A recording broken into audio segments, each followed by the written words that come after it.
Hello everyone, welcome back to my YouTube channel. आज इस video के जरिए हम लोग स्पेशली बात करने वाले हैं ऑल्टरनेटिव इंग्लिश सब्जेक्ट के बारे में। और इस वीडियो में मैं आपके लिए पूरी जो ऑल्टरनेटिव सिलेबस है उसको डिटेल तरीके से डिस्कस करूंगा, एज वेल एज आप लोगों को ये बताने का कोशिश करूंगा कि इस बार जो फाइनल एग्जाम्स है उसके लिए आप कैसे अपने प्रिपरेशन कर सकते हो और कैसे टाइप के क्वेश्चंस ऑल्टरनेटिव इंग्लिश से पूछे जाएंगे।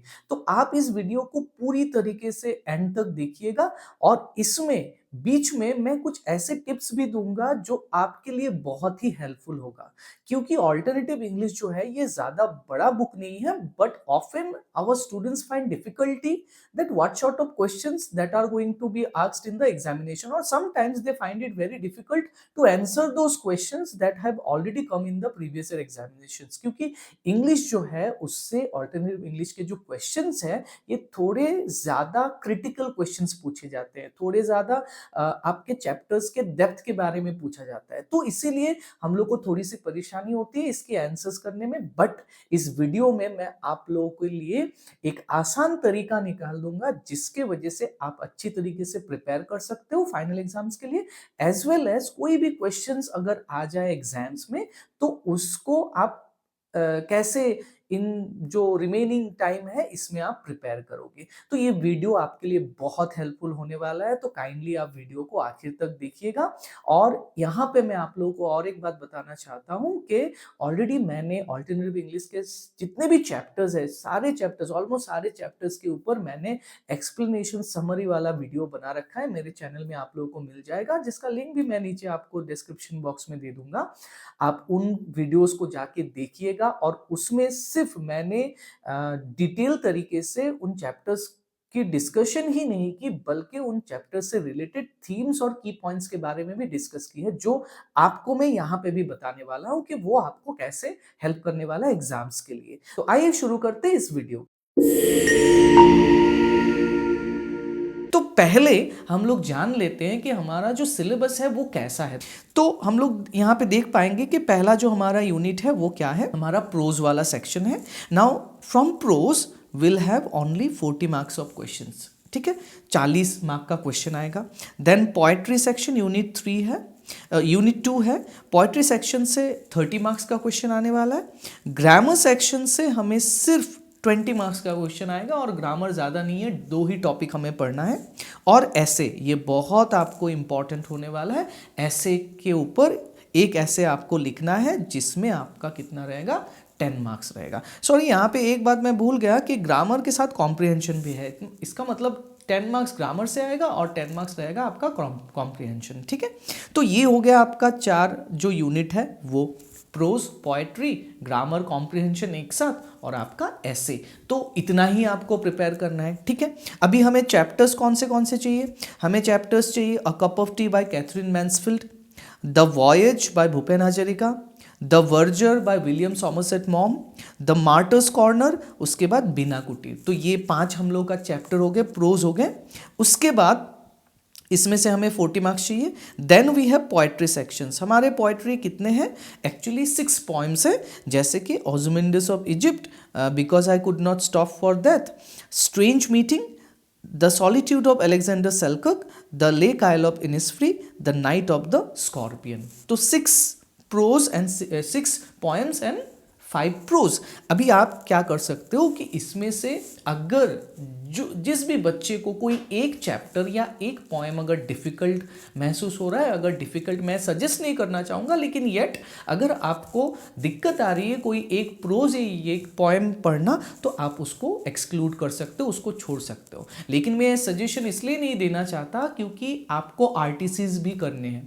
अभी आरटीसी के लिए क्या हो जाता है कि वो कहीं पे भी कुछ भी लाइंस उठा के आपको दे देगा, स्पेशली प्रोज के सेक्शन में। तो आप 5 ही प्रोज अच्छी तरीके से पढ़ के जाओ। हाँ, एक प्रोज को आप ऊपर पढ़ सकते हो, एटलीस्ट ओवरऑल नॉलेज आप रख लो कि कोई भी क्वेश्चन अगर आ जाए at least I will be able to write it. तो वैसे आप पढ़ लो। और 4 के आपको पूरी अच्छी तरीके से पढ़ना है, बहुत ही अच्छी तरीके से प्रिपेयर करना है, ठीक है। और पोएम्स जो है, पोएम्स ज़्यादा डिफिकल्ट पोएम्स नहीं है यहाँ पे, 1-2 को छोड़ के। 1-2 जो पोएम्स है वो थोड़े कॉम्प्लिकेटेड है समझने में, थोड़े डिफिकल्ट आ जाते हैं, लेकिन आप मेरे वीडियोस को देख लेना, मैंने बहुत ही इजी तरीके से उन सारे पॉइंट्स को एक्सप्लेन कर दिया है, तो आप लोग इजी वे में समझ पाओगे, ठीक है। और उनका आप शॉर्ट नोट्स बना लेना, तो ये आपको पॉइम्स में हेल्प कर देगा, ठीक है।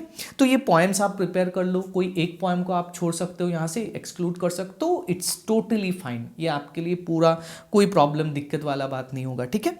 देन हम लोग आ जाते हैं हमारे ग्रामर सेक्शन में। अभी ग्रामर जो है 10 मार्क्स ही है, लेकिन बहुत इंपॉर्टेंट, आपको इसको भी बहुत अच्छी तरीके से प्रिपेयर करके जाना है, ठीक है। ग्रामर के ऊपर मैं जल्द ही आपके लिए वीडियोज लाने वाला हूँ, और प्रीवियस ईयर के कुछ क्वेश्चंस के ऊपर मैंने already error correction and tag questions का वीडियो बना रखा है, तो उसका लिंक भी मैं डिस्क्रिप्शन बॉक्स में दे दूंगा, आप वो जाके चेक कर सकते हो, ठीक है। तो ग्रामर में हमें क्या चाहिए, common errors and tag questions, ये 2 ही यूनिट है, 2 ही यूनिट आपको अच्छी तरीके से करना है। कॉमन एरर्स जो है ये आपके इंग्लिश से अलग है, तो ये आपको अलग करके प्रिपेयर करना पड़ेगा। टैग क्वेश्चन टैग्स भी आपके इंग्लिश में नहीं है, तो ये भी आपको अलग करके प्रिपेयर करना पड़ेगा। बट कॉमन एरर्स के लिए जो भी ग्रामेटिकल नॉलेज आपको चाहिए वो इंग्लिश से ही आएगा, क्योंकि इंग्लिश के आपके voice, narration, tense, determiners, prepositions, ये सारे अगर क्लियर है तभी आप एरर करेक्शन सॉल्व कर पाओगे, ठीक है। तो इसके लिए आप वो इंग्लिश का ग्रामर जो है आप वो अच्छे तरीके से पढ़ लो। देन आपका आ गया कॉम्प्रिहेंशन। अभी ये जो कॉम्प्रिहेंशन है it is quite different from the comprehension that you will get in English. English का जो कॉम्प्रिहेंशन है उससे अलग है। कैसे अलग है? इंग्लिश में जो कॉम्प्रिहेंशन होता है वो फैक्ट बेस्ड होता है या कोई ऐसे होता है, कोई किसी भी टॉपिक के ऊपर ऐसे लिखा आएगा, ठीक है। लेकिन ऑल्टरनेटिव इंग्लिश में जो आपका कॉम्प्रिहेंशन आएगा वो एक्चुअली बेस्ड होता है कन्वर्सेशनल, डायलॉग बेस्ड। मतलब दो इंसानों के बीच में कन्वर्सेशन हो रहा है, एक इंसान दूसरे इंसान से बात कर रहा है, और वो जैसे ड्रामा में लिखा जाता है ना आपका, जैसे फॉर एग्जांपल आपने इंग्लिश में on the face of it पढ़ा होगा, तो on the face of it कैसे लिखा हुआ है कि डैरी कुछ बोल रहा है, इन रिप्लाई मिस्टर लैम कुछ आंसर दे रहा है, तो वैसे ही कन्वर्सेशनल टोन में आपका ये कन्वर्सेशन जो कॉम्प्रिहेंशन है ये रहेगा। तो ये कन्वर्सेशनल है, और इसमें आपको जो क्वेश्चन है किसी किसी क्वेश्चन का सीधी तरीके से आंसर आपको नहीं मिल सकता, so for that you have to read the comprehension very carefully, ठीक है। तो ये हो गया आपका कॉम्प्रिहेंशन, और आखिर में आपको चाहिए ऐसे राइटिंग, ठीक है। और ये भी मैं फर्दर डिस्कस करने वाला हूं कि ऐसे राइटिंग के लिए आपको कैसे पढ़ना है। देन हम लोग चलते हैं आपके मार्क्स डिस्ट्रीब्यूशन के लिए कि कितने मार्क्स के क्वेश्चंस आने वाले हैं ऑल्टरनेटिव इंग्लिश में, ठीक है। तो यहाँ पे जैसे कि बताया गया है सिलेबस में कि आपको LA मतलब लॉन्ग ऐसे टाइप क्वेश्चन आपके जिसमें 5 मार्क्स होंगे, और ये कितने आएंगे एग्जाम में? 5 आएंगे। तो आप समझ लो कि आपको 2 क्वेश्चंस कहाँ से करने हैं? प्रोज से करने हैं, 2 क्वेश्चंस पोएट्री से करने हैं 5 मार्क्स के, और इसमें से आप एक पकड़ लो RTC, और ये RTC जो है ये प्रोज का RTC होने वाला है आपको, ठीक है। कैसे? ये 2+2+1 मैंने क्यों बताया? क्योंकि 2 क्वेश्चंस तो आपको करने ही है, 2 क्वेश्चंस आपको 5 मार्क्स के करने हैं, अटेम्प्ट ही करने हैं प्रोज से, ये कंपलसरी है। अभी ये जो पोएम वाला 2 मार्क्स जो 2 क्वेश्चंस है, इसमें से एक क्वेश्चन RTC होने वाला है अगेन, ठीक है। एक क्वेश्चन RTC होने वाला है, और 2 क्वेश्चंस और देंगे आपको जिनमें से आप एक लिखना है, ठीक है। तो वो 2 क्वेश्चन में से आप क्वेश्चन आंसर कर सकते हो, या फिर आप 2 क्वेश्चन आंसर कर लो या एक RTC कर लो पोएम से। तो इसका मतलब आपका पोएम जो है उसमें से आप अगर RTC ना भी प्रिपेयर करो तो भी आपका चल जाएगा, बट प्रोज से आपको एक RTC अटेम्प्ट करना ही है। 2 क्वेश्चंस आने वाले एग्जाम में RTC के ऊपर प्रोज सेक्शन से, और एक को तो आपको अटेम्प्ट करना है, उसमें 5 मार्क्स रहेंगे, ठीक है। तो ये हो गया आपका वो क्वेश्चन 5 मार्क्स वाला ऐसे टाइप क्वेश्चन, ठीक है। उसके बाद आपको शॉर्ट ऐसे टाइप क्वेश्चंस मिलेंगे जो शॉर्ट ऐसे है, ठीक है, जिसमें आपके 3 मार्क्स रहेंगे। अभी ये 3 मार्क्स वाले क्वेश्चंस कैसे होंगे मैं फर्दर डिस्कस करने वाला हूँ, ठीक है। कितने क्वेश्चन आने वाला है? टोटल 6 क्वेश्चंस, दैट मीन्स 3+3 आप पकड़ लो, प्रोज से 3 एंड पोएट्री से 3, 3 करके क्वेश्चंस आपको करने हैं इसके। नेक्स्ट 2 मार्क्स वाले क्वेश्चंस। अभी 2 मार्क्स जो क्वेश्चंस है वो आपके आने वाले टोटल 12, ठीक है। इसको हम लोग पकड़ लेते हैं 6 questions prose and 6 question poetry, ठीक है। इसके बारे में डिटेल में बाद में बात कर रहा हूँ। और 1 मार्क्स के आपके क्वेश्चंस आएंगे टोटल 20 मार्क्स, ठीक है। 20 मार्क्स के 1 मार्क्स के क्वेश्चन आएंगे। और हाफ मार्क्स जो यहाँ पे दिया हुआ है, ये half marks actually antonym synonym वाला है, ठीक है, एंटोनिम सिनोनिम वाला। तो इसमें आप सिर्फ एंटोनिम और सिनोनिम के क्वेश्चंस ही आपको देखने के लिए मिलेगा, जो बेयर करता है हाफ मार्क्स। ठीक है, तो आप अच्छी तरीके से एंटोनिम सिनोनिम जो है, जो भी बुक्स में इंपॉर्टेंट वर्ड्स है, उनके आप अच्छी तरीके से बाय हार्ट करके जाओ। ठीक है, तो ये हो गया आपका ओवरऑल मार्क्स डिस्ट्रीब्यूशन। ठीक है, अभी जो आपके जो क्वेश्चंस हैं वो बेस्ड होने वाले हैं नॉलेज बेस्ड। नॉलेज बेस्ड मतलब जो आप टेक्स्ट पढ़ोगे, उस टेक्स्ट के ऊपर आपको क्या नॉलेज है, मतलब पोएट कौन सा है, राइटर कौन सा है। ठीक है, इस टेक्स्ट में जो वर्जर है उनका नाम क्या है, रामा कहाँ पे अपना शॉप लगाता है। तो ये नॉलेज बेस्ड है, जो आप रट्टा मार लोगे, अब जो बाय हार्ट कर लोगे। ठीक है, तो इसके ऊपर आपके क्वेश्चंस आने वाले हैं, जो कितने होने वाला है, टोटल 20 मार्क्स। ठीक है, ये शॉर्ट क्वेश्चन से आएंगे नॉलेज बेस्ड, और 20% जो है आपका सिलेबस का जो मार्क्स होता है वो कवर करेगा। देन अंडरस्टैंडिंग, ये बहुत इंपॉर्टेंट है, बहुत क्रूशियल है। अंडरस्टैंडिंग मतलब आपको पोएम पढ़ के क्या समझ में आया, आपको जो चैप्टर है इसके बारे में आपको क्या समझ में आया, जो रामा का कैरेक्टर है वो क्या बताता है, जो वर्जर का कैरेक्टर है वो क्या शो करता है। ठीक है, तो ऐसे टाइप के क्वेश्चंस आपको पूछे जाएंगे अंडरस्टैंडिंग सेक्शन में। और एप्लीकेशंस आपका हो गया कि लेट्स से पोएटिक डिवाइसेस वगैरह हो गया, उसके ऊपर क्वेश्चन आ सकते हैं, थीम्स के ऊपर क्वेश्चन आ सकते हैं, कैरेक्टर्स के ऊपर क्वेश्चन आ सकते हैं। तो ये एप्लीकेशन के ऊपर आ गया। और प्लस ग्रामर, ये यहाँ पे भी चला जाएगा ग्रामर सेक्शन में। ग्रामर, कॉम्प्रिहेंशन, ऐसे राइटिंग, ये एप्लीकेशन के अंदर ही आता है। तो स्पेशली हमारा जो नॉलेज बेस्ड क्वेश्चन होगा वो टेक्स्ट बुक से आने वाला, नॉलेज एंड अंडरस्टैंडिंग, और टेक्स्ट बुक एंड पोएम से आने वाला है। और एप्लीकेशन ज़्यादा से ज़्यादा क्वेश्चंस किसके होने वाले, आपके जो ग्रामर है एंड राइटिंग स्किल है और ऐसे है, उनमें से होने वाला है। तो आई होप आपको ये जो मार्क्स डिस्ट्रीब्यूशन है ये अच्छी तरीके से समझ में आ गया होगा। अभी हम लोग डिस्कस करते हैं डिटेल तरीके से कि आपको 1 मार्क्स के लिए कैसे प्रिपेयर करना है, 2 मार्क्स, 3 मार्क्स, 5 मार्क्स के लिए कैसे प्रिपेयर करना है। ठीक है, तो पहले हम लोग देख लेंगे प्रोज सेक्शन से। ठीक है, तो प्रोज में जो 1 मार्क्स वाला क्वेश्चन होगा आपका, तो उसमें आपको ध्यान रखना है, क्या करना है, you have to study the text book thoroughly. आपको जो टेक्स्ट बुक है उसको पढ़ना है बहुत अच्छी तरीके से, क्योंकि कहीं से भी कुछ भी क्वेश्चंस पूछा जा सकता है एग्जाम में। कुछ भी अंदर का लाइन एक उठा के दे देगा और उसके बारे में पूछ सकता है आपको 1 मार्क्स का क्वेश्चन। ठीक है, किसी भी वर्ड के बारे में क्वेश्चन आ सकता है, किसी भी जो स्टोरीज हैं उसके कैरेक्टर्स के बारे में क्वेश्चन आ सकता है कि लेट्स से कैथरीन मैन्सफील्ड की जो स्टोरी थी उसमें रोज़मेरी जो है वो कहाँ पे शॉप करने जाती थी, वो क्या खरीदा, वो जिस लड़की से मिली उसका नाम क्या है। तो नॉलेज बेस्ड क्वेश्चंस ही आने वाले। तो आप टेक्स्ट बुक को ध्यान से पढ़ो, लाइन बाय लाइन पढ़ो और समझ लो। ये अगर कर लोगे तो आपका 50% ऑफ ऑल्टरनेटिव इंग्लिश का जो प्रॉब्लम है वो सोल्यूशन हो जाएगा इसमें। तो आपको टेक्स्ट बुक अच्छी तरीके से पढ़ना है। देन टेक्स्ट बुक के साथ साथ आपको क्या पढ़ना है, अबाउट द पोएट, जो आपके हर एक चैप्टर्स के पहले दिया हुआ रहता है, अबाउट द पोएट, वो सेक्शन आपको ध्यान से पढ़ना है। नाउ अबाउट द पोएट से आपको हर एक चीज नहीं देखना है, आपको सिर्फ वही चीज देखना है जो पोएट से रिलेटेड हो। For example date of birth आप बाय हार्ट कर लो, पोएट के नाम या प्रोज के जो राइटर के नाम है वो आप बाय हार्ट कर लो। ये क्योंकि प्रोज से है तो प्रोज के बारे में मैं बात करूंगा कि राइटर के नाम बाय हार्ट कर लो।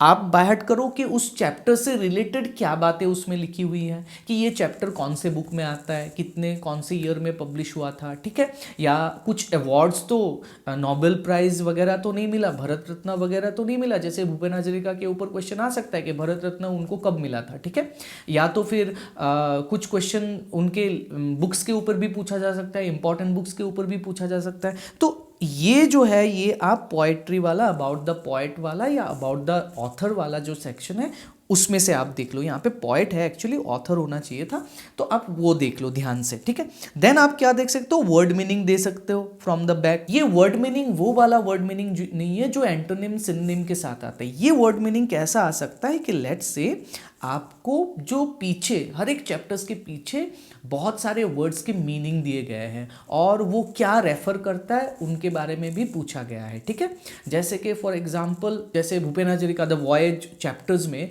उसमें भूपेन हजारिका ने ज्योति कोकाइदेव बोला है। ठीक है, एक इंसान का नाम उन्होंने मेंशन किया, ज्योति कोकाइडो। अभी आपके एग्जाम में क्वेश्चन आ सकता है कि who did Bhupen Hazarika refer to as Jyoti कोकाइडो कर किया है। अभी इसका जो आंसर है ये आपको बुक में नहीं मिलेगा, इसका आंसर जो है बुक के पीछे जो वर्ड मीनिंग दिया गया वहां पे है। तो वहां से आप देख सकते हो कि ज्योति कोकाइडो का मतलब होता है, मतलब कौन है, किसको रेफर कर रहे हो, ज्योति प्रसाद अग्रवाला। तो ऐसे टाइप के क्वेश्चंस भी आपको एग्जाम में आ सकते हैं। और पहले जो ऑल्टरनेटिव इंग्लिश का कोर्स हुआ करता था तो उसमें ये सब क्वेश्चंस ऑलरेडी आ चुके हैं कि बैक साइड में जो इंपॉर्टेंट वर्ड्स वगैरह दिए वो आप ध्यान से पढ़ के जाओ, बहुत इंपॉर्टेंट है वो, उसको मिस ही मत करना। उसमें आपको करीब 5 मार्क्स तो दे ही देगा। और वर्ड मीनिंग भी आपका क्लियर हो रहा है, एंटोनिम सिनोनिम उसमें तो मीनिंग भी आपको लिखना है तो वो भी क्लियर हो रहा है। तो आप मतलब एक तीर से 2-3 शिकार आप कर रहे हो। देन आ गए हम लोग 2 मार्क्स सेक्शन में। अभी 2 मार्क्स सेक्शन के लिए आपको कुछ नहीं करना है, जो टेक्सचुअल क्वेश्चन है आप वही पढ़ो। जो टेक्स्ट के पीछे 2 मार्क्स वाला क्वेश्चन दिया गया है, जनरली आपका क्वेश्चन नंबर सी या डी में जो क्वेश्चन है सी होगा मोस्ट प्रोबेबली, तो वही क्वेश्चन आप ध्यान से पढ़ के जाओ। इसमें आपको अलग करके प्रिपेयर नहीं करना है, कुछ अलग सोचना नहीं है कि कुछ अलग क्वेश्चन यहाँ पे पूछ देगा, नहीं, आपको टेक्सचुअल क्वेश्चन ही पूछे जाएंगे यहाँ पे जो टेक्स्ट बुक के पीछे है, ठीक है। और इसमें आपको ऑप्शन मिल जाएगा, अगर 5 क्वेश्चंस आपको लिखने के लिए बोला गया है 2 मार्क्स के, तो उसमें 7 या 8 क्वेश्चंस आपको मिल जाएंगे, तो इसमें ऑप्शंस भी है। तो आप इसमें डरो मत, आप वहां से पढ़ लो, पूरा आपका ये कवर हो जाएगा। देन 3 मार्क्स में आते हैं। अभी 3 मार्क्स को अच्छी तरीके से आपको करना है, ठीक है। 3 मार्क्स के 2 क्वेश्चंस तो आपको अटेम्प्ट करने हैं प्रोज सेक्शन से, 6 मार्क्स का क्वेश्चन हो गया। अभी ये 2 क्वेश्चंस कैसे आएंगे, तो एक आ सकता है अंडरस्टैंडिंग बेस्ड, कि आपको कोई भी अंडरस्टैंडिंग बेस्ड क्वेश्चन आपको पूछ सकता है कि ये जो चैप्टर है इसमें रामा का जो कैरेक्टर है वो क्या शो कर रहा है, ठीक है, रामा का कैरियर कैसे डिस्ट्रॉय हो गया, वर्जर जो है वो कैसे अपना जॉब लूज करता है, ये टाइप मतलब अंडरस्टैंडिंग, जो आप चैप्टर को समझ के आपको क्या पता चला उस कैरेक्टर के बारे में, उस स्टोरी के बारे में, तो उसके ऊपर पूछा जाएगा, ठीक है।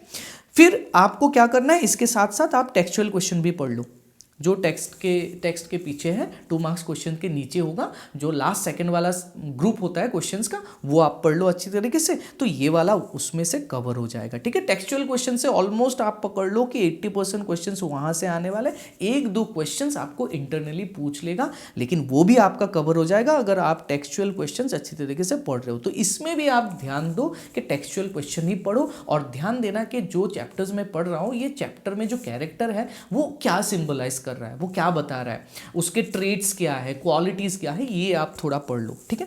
अब आते हैं हमारे सबसे इंपॉर्टेंट 5 मार्क्स के क्वेश्चंस में, ठीक है।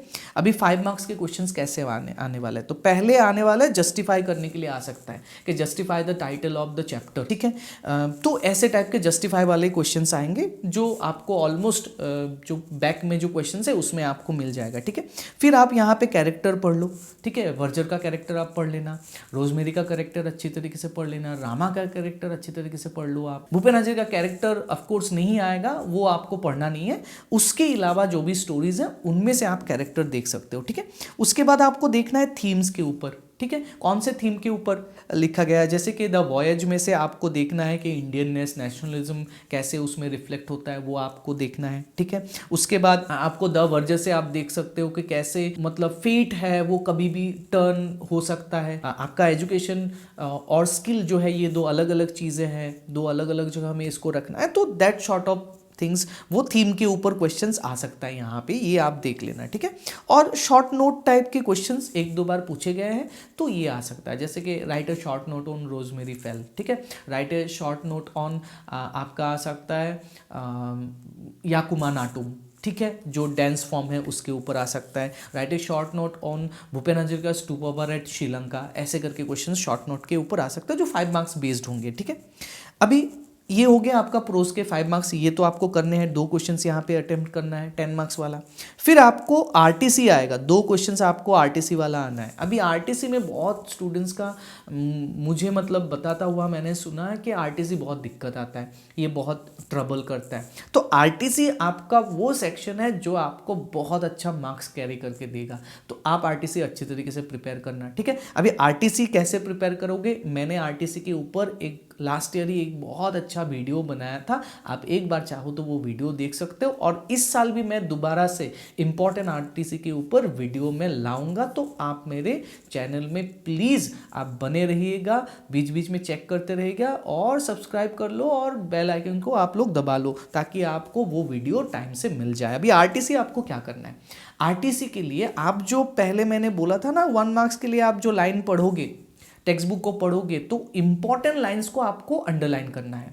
आपको एग्जाम में सिर्फ इतना फाइंड आउट करना है कि जो लाइन आपको दिया गया वो कौन से चैप्टर से है। अब वो चैप्टर का वो याद कर लो कौन से चैप्टर से आया हुआ है। अभी उस चैप्टर का पोएट राइटर का जो नाम है वो आपको बाय हार्ट करना है, ठीक है। और ये चैप्टर जो है ये क्या बताता है, किसके ऊपर बेस्ड है और इसका थीम क्या है, सिर्फ आपको ये याद रखना है। तो आप जो पहला पैराग्राफ है इसका बहुत अच्छी तरीके से लिख पाओगे, इसमें स्टेप मार्किंग है। पहला पैराग्राफ अगर लिख लोगे तो 2 मार्क्स तो ज़रूर मिलेगा आपका, ठीक है।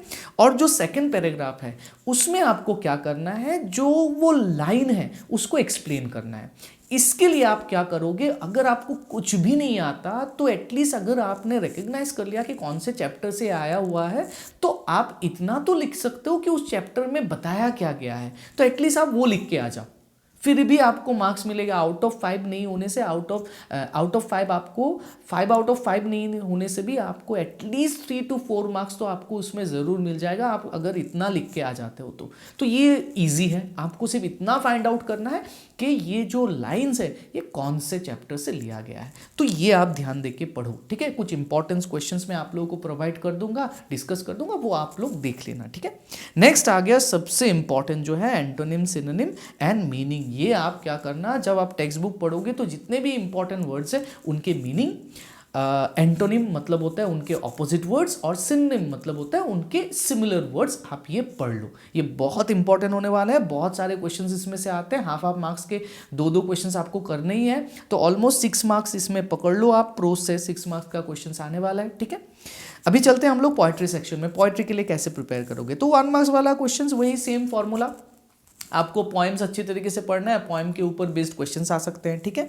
आप टेक्सचुअल क्वेश्चंस देख लो, इसमें से जो टेक्स्ट में क्वेश्चन दिया है ट्रू फॉल्स वगैरह क्वेश्चंस है वो आप पढ़ लो अच्छी तरीके से। अबाउट द पोएट आप पढ़ना मत भूलना, ये इसमें बहुत इंपॉर्टेंट है, ठीक है। आपको पोएट्री सेक्शन में से अबाउट द पोएट पढ़ना ही पढ़ना है, क्योंकि इसमें से क्वेश्चंस 100% आएगा। अगर प्रोज में नहीं आता, लेकिन प्रोज में अगर नहीं भी आया तो पोएम में तो ज़रूर आएगा। अभी कैसे क्वेश्चंस आ सकते हैं, स्पेशली यहाँ पे क्वेश्चन आएगा कि ये जो पोएम है ये पोएम राइटर के कौन से कलेक्शन से लिया गया है, कौन से बुक से लिया गया है, ठीक है। ये सब क्वेश्चंस आएंगे। पहले ये पोएम कहाँ पे पब्लिश हुआ था, तो ये सारे जो डिटेल्स हैं आपके अबाउट द पोएट सेक्शन में दिए गए हैं बहुत अच्छी तरीके से। तो आप हर एक पोएम का जो है ये बाय हार्ट कर लो, ठीक है। पोएट के बारे में आ सकता है कि who is the poet of the poem, ये नाम आ सकता है जैसे कि मैंने यहाँ पे लिखा है, तो आप ये ध्यान से पढ़ लेना।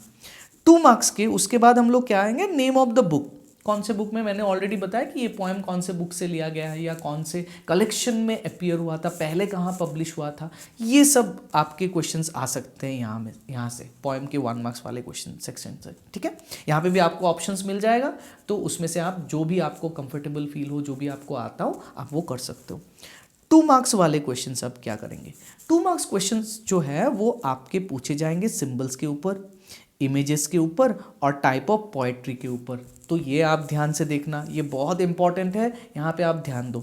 सिंबल्स होता है जैसे कि कोई भी because I could not stop for death, तो वहाँ पे जो बच्चे हैं, स्कूल जो है वो किसका सिंबल है, वो क्या सिंबलाइज करता है, सेटिंग सन क्या सिंबलाइज करता है, अ स्ट्रेंज मीटिंग में जो टनल है वो क्या सिंबलाइज करता है, स्पीकर है स्ट्रेंज मीटिंग में जो पोएट जिनसे मिलता है उनका डेड स्माइल क्या सिंबलाइज करता है। तो ऐसे सिंबलाइज के ऊपर तो क्वेश्चंस, एक क्वेश्चन आप पकड़ लो 100% आने वाला है किसी भी पोएम में से, ठीक है।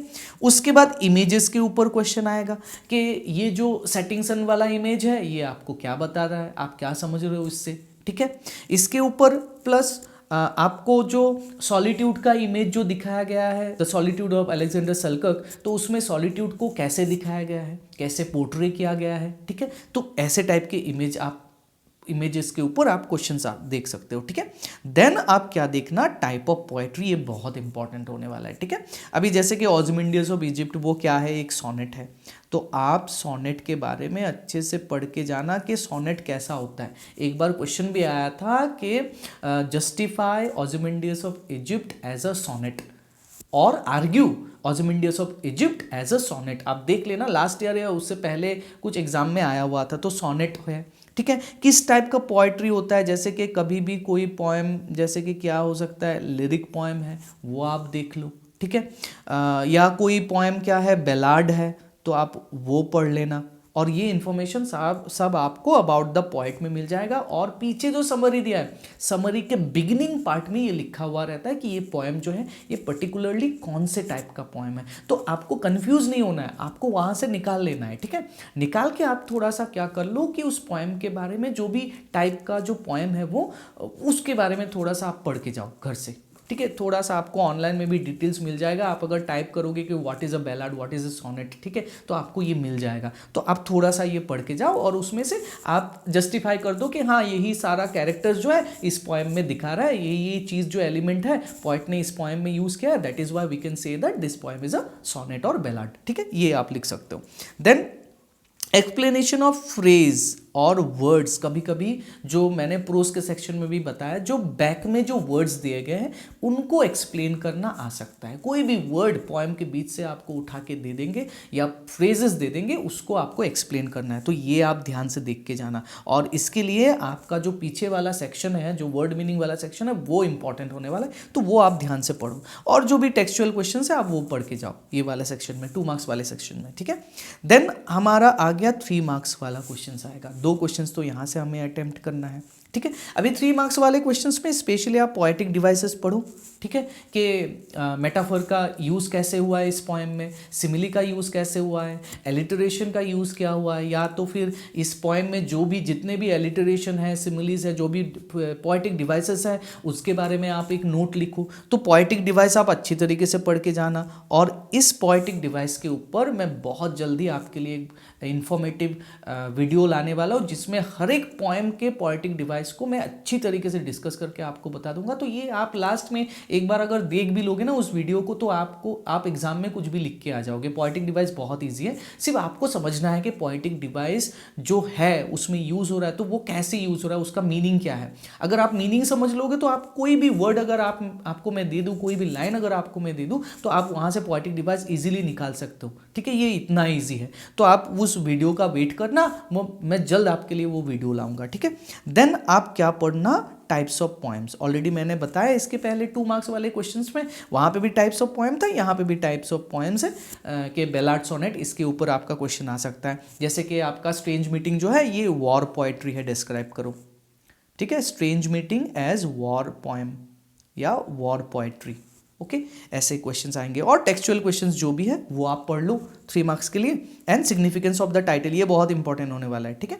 सिग्निफिकेंस ऑफ द टाइटल, कभी कभी टाइटल के ऊपर क्वेश्चन आ सकता है। और justify the title of strange meeting, strange meeting का जो टाइटल है उसको जस्टिफाई करो आप, ठीक है। तो टाइटल के ऊपर कोई भी क्वेश्चन आ सकता है, बहुत इंपॉर्टेंट है ये। देन आप क्या करना, उसके बाद आ जाते हैं हम लोग 5 मार्क्स वाले क्वेश्चंस में। नाउ ये जो 5 मार्क्स वाला क्वेश्चन है ये प्रोज के 5 मार्क्स वाले क्वेश्चन से थोड़ा डिफरेंट है। क्यों डिफरेंट है, मैं आपको बोल रहा हूँ कि चलो आपको 2 क्वेश्चंस करने हैं एग्जाम में कंपलसरी, 2 into 5, ठीक है। तो इसमें आपको कितना मार्क्स आ जाएगा, 10 मार्क्स आ जाएगा। अभी ये जो 2 क्वेश्चंस करने हैं, आपको ऑप्शंस दिया रहेगा एग्जाम में 3 या तो फिर 4 क्वेश्चंस रहेंगे, ठीक है।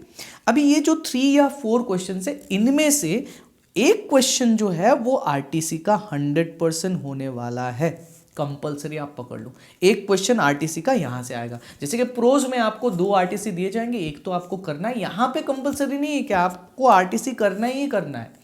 आप अगर चाहो तो पोएम के आरटीसी आप ना भी करो तो भी होगा, लेकिन मैं ये सजेस्ट नहीं करने वाला हूँ, क्योंकि पोएम का आरटीसी बहुत इजी होता है, सबसे इजी होता है। कैसे इजी होता है मैं अभी आपको बता रहा हूँ। देखो, पोएम का जो आरटीसी है, सिर्फ आपको इतना करना है, अगेन जो है पोएम वो रिकग्नाइज कर लेना है आपको कि ये कौन से पोएम से है। और इतने भी बड़े बड़े पोएम्स आपको नहीं दिए गए हैं, आप एग्जाम के पहले एक बार ध्यान से पढ़ के जाना, पूरा लाइन बाय लाइन, ठीक है, तो आपको याद रह जाएगा। और कुछ कुछ ऐसे वर्ड्स होते हैं उस पोएम में जो उस पोएम से रिलेटेड होते हैं, तो आप जब लाइन बाय लाइन पढ़ोगे तो आप ध्यान से उन वर्ड्स को समझते जाना। तो आप अगर रिकग्नाइज कर लिया एग्जाम में आपने कि ये पोएम, तो ये जो लाइन है ये उस पोएम से बिलोंग करता है, इस राइटर ने लिखा है, और पोएट के नाम तो बाय हार्ट करोगे, 1 मार्क्स का क्वेश्चन तो उनमें से आने ही वाला है, तो आपको वो याद रहेगा, ठीक है, इस पोएम से है, इस पोएट ने लिखा हुआ है, ठीक है। अभी ये जो आरटीसी का लाइन है इसमें आपको एक्सप्लेन कैसे करोगे? अभी पोएम के लाइंस को समझना तो बहुत डिफिकल्ट है। अभी कुछ नहीं करना है, आपको पूरा जो पोएम है उसका समरी लिख देना है, बस दैट्स ऑल, और कुछ नहीं करना है। पोएम का समरी आप लिख के आ जाओ, आपके लिए 100% वो आरटीसी में 5 आउट ऑफ 5 मिल जाएगा, अगर ग्रामेटिकली आप करेक्ट हो। अगर आपने अनाब शनाब नहीं लिखा है तो आपको डेफिनेटली इसमें 5 मार्क्स मिल ही जाएगा। आपको कुछ नहीं करना है, उन लाइन को एक्सप्लेन नहीं करना है, आपको सिर्फ समरी लिख के आ जाना है, ठीक है, अगर नहीं आता है तो इन केस। लेकिन आप अगर अच्छी तरीके से प्रिपेयर करना चाहते हो कि मुझे मोर देन 90 मार्क्स चाहिए, तो आप हर एक लाइन को अच्छी तरीके से पढ़ के जाओ, उनके वर्ड्स को समझ के जाओ, और पोएम के समरी के साथ आप उस लाइन को कनेक्ट कर दो कि इस लाइन में स्पेशली पोएट ये बताना चाहता है, इस लाइन में पोएट एक्चुअली इस चीज़ को सिंबलाइज या सिग्निफाई करना चाहता है, इस इमेज से पोएट ये दिखाना चाहता है, आप ऐसे लिखना है आपको, ठीक है। तो ये हो गया आपका 5 मार्क्स वाला क्वेश्चंस। और फिर जो टेक्सचुअल क्वेश्चंस है आप वो पढ़ लो इसमें से, और टेक्सचुअल क्वेश्चंस के ऊपर जैसे कि थीम्स के ऊपर क्वेश्चन आ सकता है, सेंट्रल आइडिया के ऊपर क्वेश्चन आ सकता है, जो पोएम के थीम है, जैसे कि futility of the war in strange meeting जो है ये फ्यूटिलिटी ऑफ वॉर के बारे में बता रहे हैं, आप उसके बारे में लिखो। सेंट्रल आइडिया आपको समरी लिखना है, और उस पोएम से आपको क्या समझ में आ रहा है, वो पोएम से क्या बताना चाहता है पोएट, वो लिखना है आपको, तो आप समरी पढ़ के जाओ अच्छी तरीके से, ठीक है। और आपको क्या करना है, टेक्सचुअल क्वेश्चन देखना है। इसके लिए टेक्सचुअल क्वेश्चन जो पीछे दिए गए हैं, लास्ट वाला सेक्शन है, आप वो अच्छे तरीके से पढ़ के जाओ, ये हो जाएगा, ठीक है। इतना ही करना है आपको 5 मार्क्स के लिए, और कुछ नहीं करना है, कुछ अलग क्वेश्चन नहीं देखना है, ठीक है। अभी जो मैंने आपको at the beginning of the video मैंने आपको बताया था कि एक बोनस टिप मैं देने वाला हूं, तो वो बोनस टिप आपके लिए ये है कि आपका जो बुक है, जो ऑल्टरनेटिव इंग्लिश वाला बुक, वही आपके लिए 100% नोट्स है। आपको कहीं और में आपको कोई भी आंसर नहीं ढूंढना है, आपको वहीं से आंसर मिल जाएगा। आप क्या करो, हर एक प्रोज और पोएम का जो पीछे वाला समरी दिया गया ना, आप वो अच्छी तरीके से पढ़ो, लाइन बाय लाइन पढ़ो। आपको कोई टीचर, मेरे जैसे टीचर का ज़रूरत भी नहीं है कि आप ऑनलाइन में आके 1-1.5 घंटा आप वेस्ट कर लो, ठीक है। आप वो समरी पढ़ के जाओ, लाइन बाय लाइन समझ के जाओ, आप कुछ भी क्वेश्चन अटेम्प्ट कर पाओगे, चाहे वो पोएटिक डिवाइस वाला क्वेश्चन ही क्यों ना हो, क्योंकि उसमें बहुत अच्छी तरीके से डिटेल उस पोएम के बारे में, ना कि सिर्फ समरी दिया गया है, वो पोएम कौन सा टाइप का है वो भी बताया गया है, और उसमें यूज होने वाले पोएटिक डिवाइस, इमेजेस, सिंबल्स, इन सब के बारे में डिटेल बताया गया है। तो आप वो ध्यान से पढ़ के जाओ, चाहे 2-3 बार पढ़ो, उसको बाय हार्ट नहीं करना है, आपको मेमोराइज नहीं करना है, आपको पढ़ के समझना है, ठीक है। और एक बात ध्यान देना आप लोग, कि जो आप लोगों को दिक्कत आता है ऑल्टरनेटिव इंग्लिश में ना, ये दिक्कत इसलिए आता है कि आप टेक्स्ट बुक नहीं पढ़ते हो। एक बार अगर टेक्स्ट बुक पढ़ना चालू कर दोगे ना, तो ऑल्टरनेटिव इंग्लिश का कोई भी नोट्स आपको नहीं चाहिए, आप खुद से आंसर लिख सकते हो। और एग्जाम में जो एग्जामिनर है वो यही देखना चाहता है कि चैप्टर पढ़ के आपको कितना समझ में आ गया। आप रट्टा मार लोगे, कितना रट्टा मार लोगे, एक क्वेश्चन रट्टा मार लोगे, एक क्वेश्चन बाय हार्ट कर लोगे, नेक्स्ट क्वेश्चन जो है वो आप खुद ओन मेकिंग करके लिखोगे, उसमें तो आपका असलियत दिख ही जाएगा ना। एक क्वेश्चन में लैंग्वेज बहुत अच्छा होने वाला है, दूसरे क्वेश्चन में लैंग्वेज बहुत खराब होने वाला है, ठीक है। तो आप इस बात का ध्यान देना। तो यही है बस ऑल्टरनेटिव इंग्लिश के लिए। और ऐसे ही इन्फॉर्मेटिव वीडियो अगर आपको चाहिए, मैं और भी एग्जाम्स के पहले आप लोगों के लिए लाऊंगा। जो भी आप लोगों के डाउट्स हैं, और भी चैप्टर्स है, क्वेश्चन है, आरटीजीज हैं, मैं सब के ऊपर क्वेश्चन लाने वाला हूँ। एसेज हो गए, आपके ग्रामर सेक्शन हो गए, मैं सेपरेटली आप लोगों को करा दूंगा। और मेरा पर्पस है कि आप लोग का एग्ज़ाम अच्छा हो। आप लोगों को जो सपोर्ट नहीं मिलता है स्कूल से, कॉलेजेस से या कहीं से, अगर डाउट हो तो वो मैं अपने जो भी छोटे से नॉलेज है, थोड़ा मोड़ा जो नॉलेज मैंने गेन किया है पढ़ा के, सीख के, तो वो मैं आप लोगों से शेयर करना चाहता हूँ। मेरा पर्पस बस वही है, आप लोगों को हेल्प करना। तो काइंडली ये हेल्प मैं अगर कर पाऊँ, आप लोगों तक पहुँचा पाऊँ, इसके लिए आप मेरे चैनल को सब्सक्राइब कर दो। और प्लीज़ अगर आपको अच्छा लगा, ये वीडियो इन्फॉर्मेटिव लगा, तो आप अपने फ्रेंड्स के बीच में इसको शेयर कर देना ज़रूर। तो thank you very much again for watching my video.